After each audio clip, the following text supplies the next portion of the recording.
Ba't nandiyan ka? Ano ba kung ano nangyari kay Mikay? Ha? Natanong kita, Gino. Ano ba kung ano nangyari kay Mikay? Nawalan siya ng scholarship. Hindi siya makapag-aral dito. Sira ang pangarap niya dahil sa'yo. Pero diba, pare, huwag ka nang makailan, eh.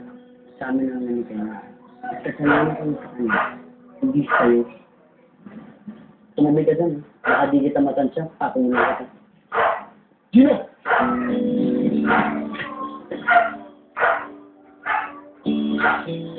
Ano ka ang kasalanan ko, eh? Huwag mo na ipamukha.